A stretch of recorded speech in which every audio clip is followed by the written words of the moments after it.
Presiden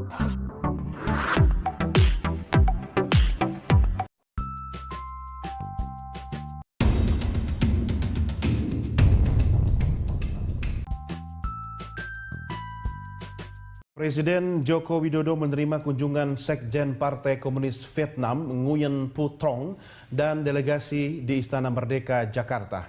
Dalam kunjungan ini, Indonesia dan Vietnam sepakat bekerja sama dalam sejumlah bidang. Ini kali ketiga delegasi Partai Komunis Vietnam diterima di Istana Merdeka, di mana sebelumnya Presiden Susilo Bambang Yudhoyono menerima kunjungan Presiden dan Perdana Menteri Vietnam yang juga pejabat Partai Komunis Vietnam pada tanggal 14 September 2011 dan 27 Juni 2013. Dalam kunjungan resmi kali ini, Sekjen Partai Komunis Vietnam Nguyen Phu Trong dan Presiden Jokowi membahas sejumlah kerjasama dan kemitraan strategis antar kedua belah pihak.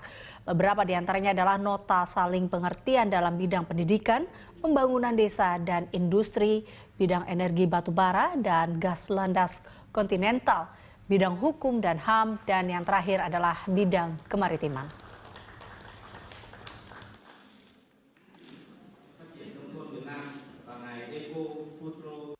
Indonesia dan Vietnam sepakat untuk mempercepat proses perundingan di limitasi batas zona ekonomi eksklusif Republik Indonesia dan Vietnam.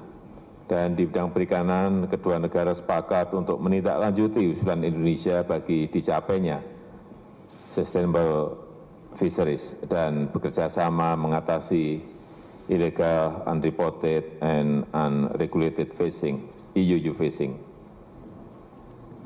Kerjasama di bidang perdagangan dan investasi.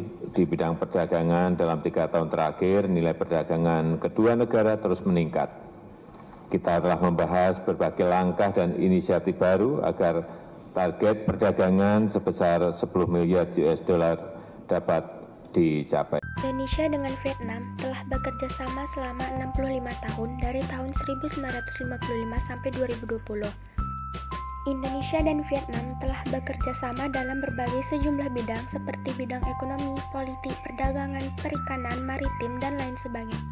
Ada beberapa poin bentuk kerjasama bilateral antara pemerintahan Indonesia dan pemerintahan Vietnam, meliputi: pertama, memudahkan investasi asal Indonesia masuk ke Vietnam. 2. Mengatasi permasalahan hambatan ekspor otomotif nasional ke Vietnam. 3. Mendorong sektor farmasi maupun alat kesehatan menjajaki pasar Vietnam. 4. Pembentukan tim teknis untuk meningkatkan komunikasi ekonomi kedua negara dengan tujuan saling menguntungkan. 5. Mendorong kerjasama untuk mengimplementasikan Undang-Undang Illegal Fishing. 6. Mematangkan pengembangan konsep kerjasama Indo-Pasifik yang mengedepankan Sentral ASEAN. Indonesia dan Vietnam juga bersama-sama telah berperan dalam upaya memperkuat kerjasama ASEAN dan juga berperan dalam mewujudkan perdamaian, keamanan, dan stabilitas di kawasan Laut Cina Selatan.